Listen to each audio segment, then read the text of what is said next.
Women in the 17th century were second-class citizens. Once they were born, they served their fathers, and once married, belonged to their husbands. Women were born to serve men. It was their vocation. The ideal woman at the time was expected to be chaste, silent, and to manage their household, and was confined to it. If they had servants, they were in charge of them. They educated their children and needed to know how to cook, clean, read, write, and work with needles, which is shown in sewing. When their husbands were away, they were expected to be in charge of the family business. They were allowed to work, but didn't have all the same rights as men. In the lower class, women took care of the kids and cooked as well as cleaned. They took care of the farm when their spouses were gone. Other than that, they were housewives. They bore about 8 to 10 children, but only raised about 5 to 6. In higher classes, women were responsible for keeping everything within the house running efficiently. They were in charge of the servants when their husbands were absent. They played roles with these husbands' businesses so much that often when a merchant wrote his will, he left his business to his wife because she would be able to run it. The minimum age to get married as a woman in the 17th and 18th century Europe was 12 years old. Married women couldn't vote, couldn't own property, and couldn't get a divorce. They didn't even have a say in their own children. They were allowed to run a business, though, but only with permission from their husbands. Single women and widows, on the other hand, were capable of owning property. They could run their husbands' businesses through inheritance and have their own too. This being said, it was very hard to earn good money as a single woman or widow, since women had lower pay than men, so being married was a huge advantage. On top of that, a woman's legal status was determined by their marriage. Marriage didn't happen so much out of love, but more a business deal to benefit. Marriage provided social status. It established you in society. Dress in the first decade of the 1600s followed Elizabethan trends for high nobility. At this time, the camise started getting worn, essentially a loose-fitting undergarment like a nightgown.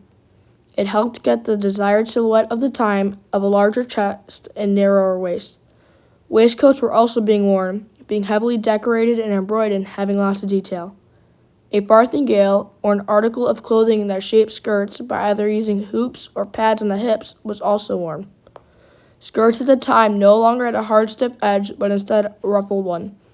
Lastly, large collars, called Medici collars, started being worn, spreading a fan shape around one's head. Women's dresses followed very simple trends from 1610 to 1619. The only major difference of this time was the shortening of the skirt, making shoes more visible. In this time, skirts and bodices, the upper part of the dress, was made of silk. Women's dress in the 1620s and 30s was very different from earlier. Farthingales at this time were no longer worn, and much more volume is seen within the sleeves. Women's clothing at this time was now made from damask, silk, and velvet. Masks started getting worn during this time as well. Front bodices were being filled with stiffer stomachers while also becoming smaller and shortened by a waistline. The only major difference between 1620s and 30s dresses was that stomachers were now made of the same material as the bodice.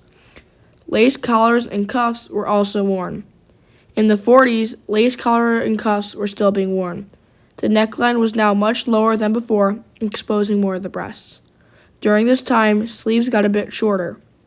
In the 50s, necklines stayed the same, and satins were being used. Bodices got longer, although sleeves were shorter. In the 60s, women still wore a linen camise, but also a boned bodice or stays, something like a very stiff corset. It helped exaggerate the desired silhouette of the time period. Sleeves were now seen more off the shoulder and making it just to the elbow. Metallic laces were also seen on skirts. Lastly, women started wearing high heels and gloves, and headdresses were becoming more popular. In the 70s, women started wearing brocade fabrics. They also started looping their skirts into a bustle to start seeing the petticoat. Bodice sleeves remained short and high heels were worn. Jewelry became very trendy, with people wearing earrings and necklaces. Lastly, Indian cotton started being worn even by lower classes due to an increase in trade. The 1680s brought more modest fashion back in style, with the bodice being moved up closer to the neck. Bodice sleeves were now at elbow length, and long trains, essentially capes, were fashionable as well. Colors of fabrics got darker too, becoming less vibrant than previous decades. Lastly, the mantua, a new form of gown made of silk, became very popular, making the underskirt gain importance. Due to the visibility of the underskirt they were now decorated. In the 90s, mantuas got very linear and started covering the shoulders, looking like a jacket, and headdresses became extremely vertical. Mantuas and petticoats started to be made out of the same matching fabric, and women had numerous accessories like scarves, bands of metal fringe, and ribbons, as well as braids.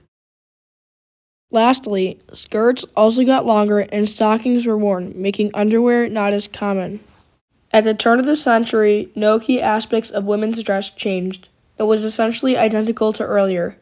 In the 1710s, however, parts of 16th century fashion started getting rejected. Fontages started disappearing and two-piece gowns had a slight decline. A new dress started appearing called the roba volante, a flowing dress that was T-shaped and joined on the top of the shoulders. It would eventually replace the mantua. Lastly, during this time, hooped petticoats became more popular. In the 1720s, the roba volante became the dominant dress. This dress was composed of silk and cotton for the summer and was characterized by its wide shape. The dress fit loose on the shoulders, and elbow-length sleeves were finished off with shaped cuffs. This dress also seamed to the center. During this time, women's undergarments were back to the corset and also had a hooped petticoat. Not many things regarding dresses changed during the 30s. The roba volante still remained dominant, and these dresses were still characterized by their volume. Though, fans started to become a more dominant accessory. In the 40s, women started wearing new dresses like the robes à la France. The robe à la France was loose-fitting like earlier, which was pleated from the shoulders and at the front to the back. The silhouette, which became more hourglass, was inspired by a Spanish design. Wide skirts were still being worn at the time. In the 1750s, the robe à la France was a standard garment for women and remained to be unchanged. This being said, the 50s was peak for Rocacio style. This style was very floral and artistic, having flower, vines, and even serpents on it. On top of this, matching petticoats with 3D trimmings were more prominent than wide panniers. Overall, dresses of this time were very floral. In the 1760s, petticoats were still being worn. Like the 30s through 50s, the dress didn't change very much for women, and it was more subtle. By the end of this decade, though, the robe à la France was no longer the standard. 70s fashion was more casual than prior. The hoop now disappeared, being swapped out with hip pads. The robe à la polonaise started becoming the more standard dress till the 80s. It was cut without a waist seam and had interior ribbons and cords. Other less formal dresses came to popularity at this time, one of them being essentially a wrapping gown. 70s dresses can be defined as not as rigid or lavish as before. 80s fashion prior to the French Revolution was very similar to the 70s. It was very laid back. During this time, women often wore hats or milliners.